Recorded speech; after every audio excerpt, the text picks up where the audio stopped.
الحمد لله وكفى وسلام على عباده الذين اصطفى. الحمد لله علي الذات عظيم الصفات سميع السمات كبير الشان جليل القدر رفيع الذكر مطاع الأمر جلي البرهان فخيم الاسم غزير العلم وسيع الحلم كثير الغفران جميل الثناء جزيل العطاء مجيب الدعاء عميم الإحسان سري الحساب شديد العقاب أليم العذاب عزيز السلطان. ونشهد أن لا إله إلا الله وحده لا شريك له. ونشهد أن سيدنا ومولانا محمدا عبده ورسوله وصلى الله تعالى عليه وعلى آله وأصحابه أجمعين. أما بعد، أعوذ بالله من الشيطان الرجيم. بسم الله الرحمن الرحيم. يا أيها الذين آمنوا كتب عليكم الصيام كما كتب على الذين من قبلكم لعلكم تتقون. سبحان ربك رب العزة عما يصفون وسلام على المرسلين والحمد لله رب العالمين. اللهم صل على سيدنا محمد وعلى آل سيدنا محمد وبارك وسلم. اللهم صل على سيدنا محمد وعلى آل سيدنا محمد وبارك وسلم. اللهم صل على سيدنا محمد وعلى آل سيدنا محمد وبارك وسلم.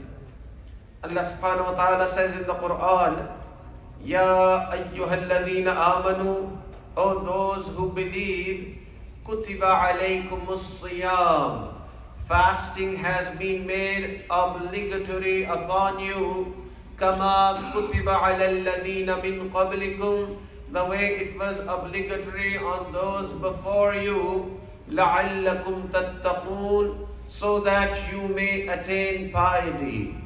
From this blessed ayah of the Quran, we gain two important things. One, that this blessed month of Ramadan, which is right around the corner, in this month of Ramadan, fasting is a fard, it is obligatory upon all of us. The second thing we gather from this blessed ayah of the Quran is that because of this fasting, it is going to lead us to become muttaqi. Allah says, لَعَلَّكُمْ تَتَّقُونَ, so that you may attain piety. So there's a question that arises in the mind, that how is it possible that if we stay hungry from Fajr up till Maghrib, how is that going to increase my piety? And the scholars have answered this question that all the disobedience of Allah is because of these desires that we cannot curb. And what happens is that in this month of Ramadan, we curb our very innate desire. We curb a very normal, a regular desire that we have in ourselves, and it is the desire to eat and it is the desire to drink. So once we have a little bit of expertise in suppressing this desire of eating and drinking, it leads us to gain the expertise in suppressing all the other bad desires as well. So fasting leads to taqwa, it leads to piety. Each and every Muslim should know 5 things about this blessed month of Ramadan. And the first thing is that this blessed month of Ramadan, in this month of Ramadan, it was the blessed sunnah of the Messenger to mentally prepare himself and his companions for this month. That is why the companions, they say, every year before this month of Ramadan, the Prophet ﷺ would gather us and he would give us a sermon about Ramadan. That a very blessed, very big month is coming. It is near, and in that month, Allah opens up all the doors of Jannah and closes all the doors of hellfire. So the Prophet ﷺ used to mentally prepare his companions before the month of Ramadan. And that is why when the month of Rajab would start, the Prophet ﷺ would make this dua. Allahumma barik lana fi Rajab wa Sha'ban wa ballighna Ramadan. Oh Allah, give us barakah in this blessed month of Rajab and Sha'ban. And oh Allah, help us attain that beautiful month of Ramadan. So the first thing about this month of Ramadan that the Prophet ﷺ, he used to, it was his blessed sunnah, he would mentally prepare himself for the month of Ramadan. It should not happen that the month comes and we are deprived of the benefits of the blessings of this month just because we did not prepare our minds. We did not set aside the time for the worship of Allah. And why is it so important that we mentally prepare ourselves? The reality is that we have been created for the worship of Allah. Allah says in the Quran, وَمَا خَلَقْتُ الْجِنَّ وَالْإِنسَ إِلَّا لِيَعْبُدُونَ, that we have not created men and jinn except that they worship us. So our creation is to worship Allah. Now we get disturbed by different things in life. This is one month in which we can compensate for that which we should have done and we did not do. This is a beautiful month to compensate for all of that which we have done wrong. So that is why we have to mentally prepare ourselves that this is my time for Quran, and this is my time for dua, and this is my time for nawafil prayers, so that in this month of Ramadan, we gain the blessings the way we should gain the blessings of this beautiful month of Ramadan. So the first thing, 5 things all Muslims should know about Ramadan. And the first thing is that it was a blessed sunnah of the Messenger sallallahu alaihi wasallam that he used to mentally prepare his companions for the blessed month of Ramadan. The second thing about Ramadan, that this month of Ramadan, Allah subhanahu wa ta'ala changed the shayateen. And the shayateens are chained. In other words, that entity, that thing which stops you from obeying Allah, the thing that stops you from worshipping Allah, that person, that entity, that thing has been chained. So the example of this is that there are 2 boxers in a ring and they box with each other, they fight with each other, and one of them throws his punches on the other one throws his punches on the other. Now, if you tie the hands of one of them, who is going to win the match? The one who is allowed to throw his punches will win the game. The one whose hands are tied is going to lose. This is exactly the same situation in the month of Ramadan. The hands of the shaitan are tied. The way he used to play around with us, he's not going to do that anymore. So it is going to be easy for us to do the worship of Allah. It is going to be easy to come in the masjid. It is going to be easy to make dua. It is going to be easy to wake up in the last part of the night, because the shaitan has been chained. Allahu Akbar. A lot of us, we all as Muslims, we believe that shaitan is a living entity. It is present, it is here. But Allah tells us that he is your enemy. But we don't consider him as a big enemy. And Allah subhanahu wa ta'ala tells us again and again that He is your enemy. But we don't consider Him as an enemy. The most we think is that, yeah, He's there, but He doesn't have an effect on me. If He had not had an effect on us, our minds would not have wandered during prayers. The fact that in prayer our mind wanders here and there, it is a sign the shaitan is present and he's with us. The Prophet ﷺ said that there is a shaitan with each one of you. So the companions asked, "Oh blessed of Allah, oh blessed messenger of Allah, is there a shaitan with you as well?" And the Messenger ﷺ, he replied, "Yes, there's a shaitan with me as well. But I've made my shaitan a Muslim." So there's a shaitan with each one of us. And he is a very strong enemy. And the fact is that he can see us, we cannot see him. And the fact is also this, that we don't consider him as a considerable enemy. If we have a real enemy, a person who's nagging us or who's going against us, we will be talking about him to our family members, to our friends. We will be thinking about him. How many times do we think about shaitan? That this thing is going to stop us from success.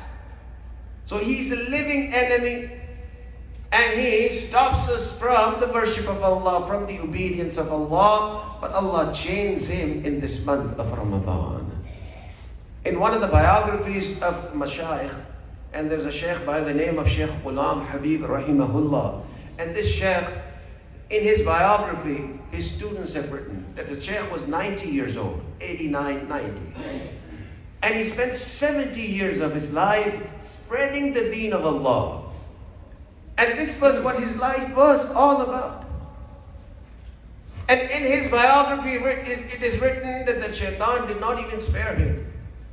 On the last day of his life, when he was sick, when he was on his deathbed, and he cried out loudly, and he called his sons, and his sons, their name was Abdullah, Abdul Rahman, and Abdul Rahim. So he called out, "Abdul Rahman, Abdul Rahim, come." And they came running to the father's room. And they asked, "Then what happened?" He said, "Shaitan is here. And in this time, towards the end of my life, he's still trying to whisper in my heart that I should leave the deen of Allah. So you recite the Quran so that shaitan leaves and goes away and does not put any whispering in my heart." Allahu Akbar. So what a living and what a strong enemy this shaitan is. So one of the most important things about this month of Ramadan, that Allah chains all the shaitans.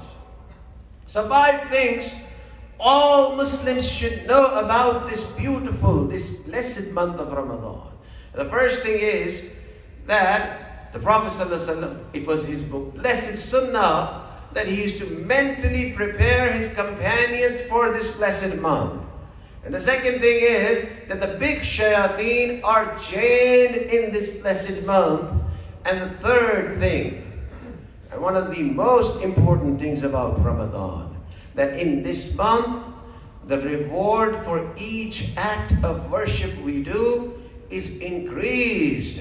The Prophet ﷺ said that the reward for further act of worship is increased. The reward for nafil act of worship is increased, and the person gets a reward for further act of worship. And when somebody performs a further act of worship, it is increased 70 times. So the reward for each and every act that we do has been increased 70 times. There is no other time of the year that we can earn this much reward. The 2 rakahs that we pray is going to gain us the reward of 140 rakahs. So there's no other time of the year that we can earn so much, we can earn so much reward. And it is a rule that when it is a time, when it is a season, then a person puts all of his efforts into his sale. In our countries, Eid is a time when there's a sale going on. Eid is a time when there's a season of shopping. And what happens in that shopping season? The shopkeepers, what they do is they open their stores for longer hours. And they don't care about food. They don't care about eating. They don't care about family. And sometimes the wife, she gives him, the food to eat on his store. And sometimes he brings back the food home. And she asks him, "Now why did you not eat?" And he said, "Well, this is the season. And whatever I can earn now, I cannot earn in the rest of the year. So let me concentrate completely towards my sale at this time, because whatever I can earn now, I will not be able to earn ever in the rest of the year." Same is the case with the mu'min in the month of Ramadan. It is the season of doing good deeds. So whatever we can earn now, we will not be able to earn in the rest of the year. So this is one of the most important part. This is one of the most important part of Ramadan, that the reward is increased 70 times. That is why the mashayikh, they've spent this Ramadan very, very frugally. They would not waste any moment of this month of Ramadan. So Shaykh al-Hadith, Shaykh Zakaria rahimahullah, he used to recite Taraweeh prayers. And Taraweeh prayers, what he would do, that the juz that he was supposed to recite in the night, he would read that juz 30 times in the day. So when the month of Ramadan would finish, 30 recitations of the Quran would finish. So the Akabirin, the elders, and the mashayikh of this ummah, they spent this Ramadan very, very carefully. And this is the whole idea of the month of Ramadan.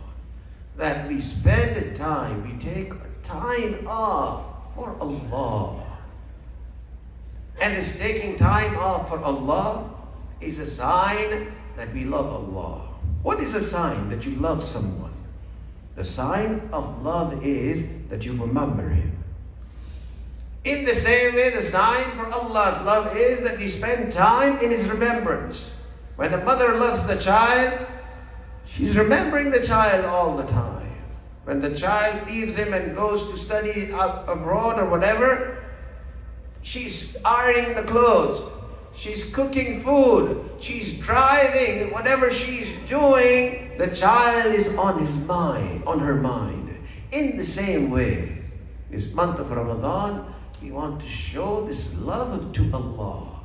And the way to show this love of Allah is to worship Allah.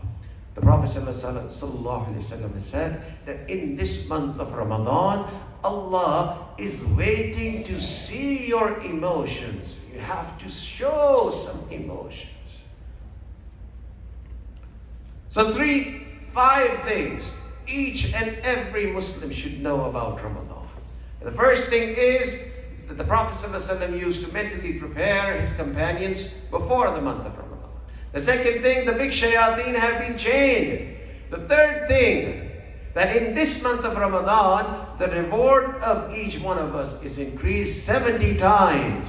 And the fourth thing, that in this month of Ramadan, the Prophet ﷺ has said that the dua of the people who fast are accepted by Allah.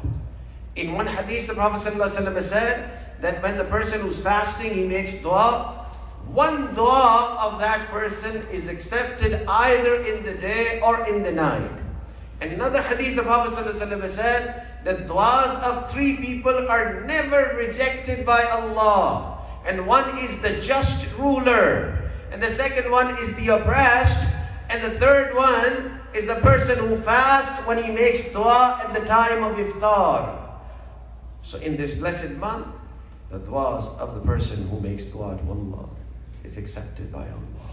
The Prophet ﷺ said, the one for whom Allah opens the doors of dua, Allah also opens for him the doors of mercy. So if somebody has this habit of making dua to Allah, and he takes time out to make dua to Allah, it is a sign that Allah has opened the doors of His mercy on that person. So 5 big signs, 5 big things that every one of us should know about Ramadan. The first one is that we should mentally prepare ourselves for this blessed month. The second thing is that the shayateens are chained. The third thing, that Allah increases our reward in this blessed month. The fourth thing about this blessed month, that Allah accepts the dua of the person who's fasting. In one hadith, the Prophet ﷺ said, when a person who's fasting, he's making dua to Allah, groups of angels are saying Ameen to the dua of that person. Allahu Akbar. So such is the status of the person who's fasting. Allahu Akbar. And the fifth thing, that the maghfirah, the forgiveness of Allah, is so much in the month of Ramadan that it is more than what we can think of. Near the city of Madinatul Munawwarah, there was a tribe by the name of Banu Kalb. And Banu Kalb was known for its goats and sheep. Each and every person had hundreds and hundreds of sheep and goats. So the whole tribe had hundreds of thousands of goats and sheep. The Prophet ﷺ said that in every night of Ramadan, Allah forgives so many people, as many as the hair on the sheep of Banu Kalb. As many as the hair on all the sheep of Banu Kalb. So in every night, not hundreds and thousands, every night Allah subhanahu wa ta'ala forgives millions and millions of His servants. So maghfirah is very easy. Forgiveness is very easy in this blessed month of Ramadan. So this is the time that we should ask for Allah's forgiveness. Whatever sins that we have done, His mercy is more than our sins. And the reality is that Allah subhanahu wa ta'ala likes to forgive. And He loves those who forgive, who ask for forgiveness. Allah says in the Quran, Inna Allah yuhibbut tawwabin. Surely Allah loves those who ask for Allah's forgiveness. Who want to do tawbah. Abdullah ibn Umar radiallahu anhu narrates that I've heard this incident from the Prophet sallallahu alaihi wasallam. Not one time, not 2 times, I've heard this 7 times. And he said that the Prophet ﷺ used to tell us that there was this man in Bani Israel, and his name was Al-Kifl. And Al-Kifl was a very rich man, but he was a fornicator. Every night he used to spend the night with a different woman. And one day he saw that there was a woman standing outside of his house, and he thought that she's also here for this same thing. So he went outside and he asked her, that will you spend one night with me? And she said, yes. He asked, okay, what are you going to charge? And she said, I'm going to charge you 60 dinars. And in that time, dinar was a gold coin, dirham was a silver coin. So she asked for 60 gold coins. And he was so rich that he gave her 60 dinars. And then he said, okay, you can come tomorrow night. So she came to him the next night, and she sat right next to him. When he saw her, there were tears in her eyes. So he asked her, that, why are you crying? And she said, I'm crying because I've never ever done this sin before. And I'm so crushed because of money, then I have to sell my body. And then she started crying again.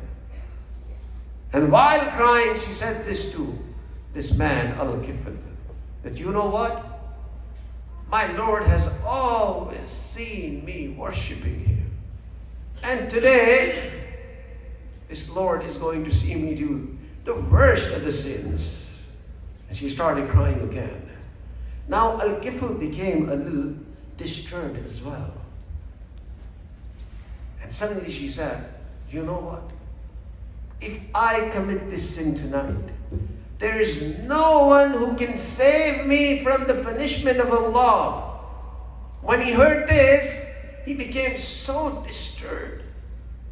He thought that this lady, who's never ever committed this sin, she's saying that if I commit this one time, there's nobody who can save me from the punishment of Allah. And here I am.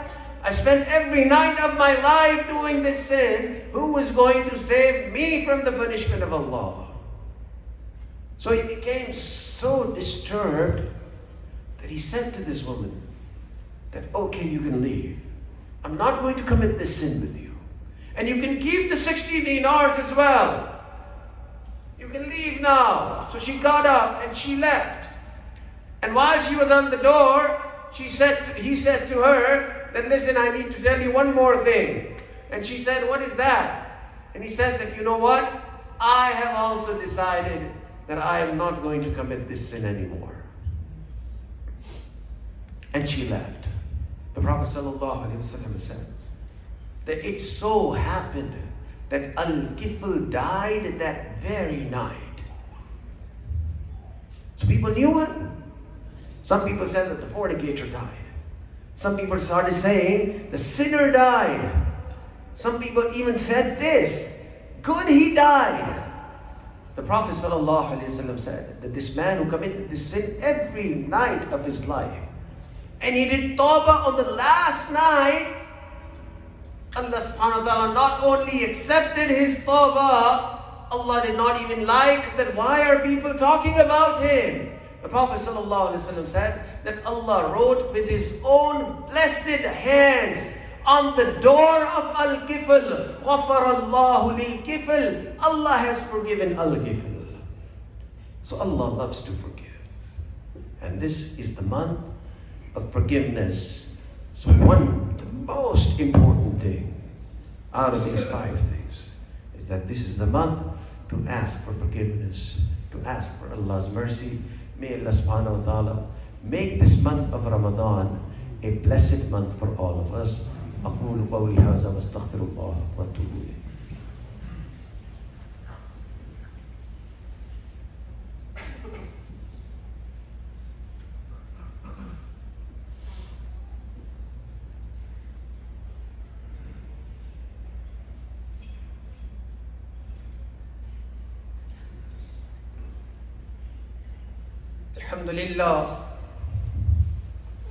الحمد لله نحمده ونستعينه ونستغفره ونؤمن به ونتوكل عليه ونعوذ بالله من شرور أنفسنا ومن سيئات أعمالنا من يهده الله فلا مضل له ومن يضلله فلا هادي له ونشهد أن لا إله إلا الله وحده لا شريك له ونشهد أن سيدنا ومولانا محمدا عبده ورسوله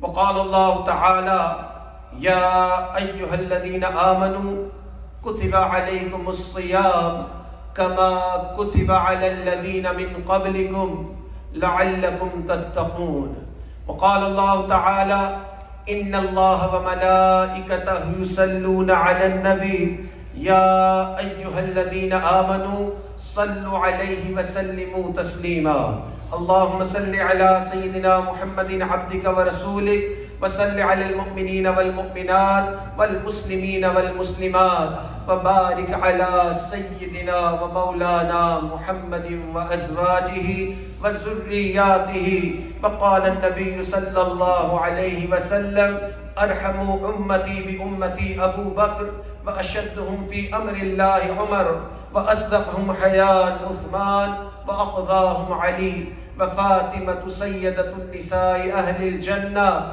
وحمزة أسد الله وأسد الرسول اللهم اغفر للعباس وولده مغفرة ظاهرة وباطنة لا تغادر ذنبا الله في أصحابي لا تتخذوهم من بعدي غردا فمن أحبهم فبحبي أحبهم ومن أبغضهم فببغضي أبغضهم وخير أمتي قرني ثم الذين يلونهم ثم الذين يلونهم إن الله يأمر بالعدل والإحسان وإيتاء ذي القربى وينهى عن الفحشاء والمنكر والبغي يعظكم لعلكم تذكرون فاذكروا الله يذكركم ولذكر الله تعالى أعلى وأولى وأجل وأتم وأكبر والله يعلم ما تصنعون. اللهم اغفر للعبد اللهم اهدنا فيمن هديت وعافنا فيمن عافيت وتولنا فيمن توليت. اللهم أعنا على ذكرك وشكرك وحسن عبادتك. اللهم إنا نسألك الهدى والتقى والعفاف والغنى. اللهم إنا نسألك علما نافعا وعملا متقبلا ولسانا ذاكرا وقلبا خاشعا ورزقا واسعا وشفاء من كل داء. اللهم ربنا آتنا في الدنيا حسنة وفي الآخرة حسنة وقنا عذاب النار. رب اجعلني مقيم الصلاة ومن ذريتي ربنا وتقبل دعاء. ربنا اغفر لي ولوالدي وللمؤمنين يوم يقوم الحساب. اللهم انصرنا إخواننا للفلسطين. اللهم انصرنا إخواننا للفلسطين. اللهم انصرنا إخواننا في فلسطين. اللهم انصرنا إخواننا في فلسطين.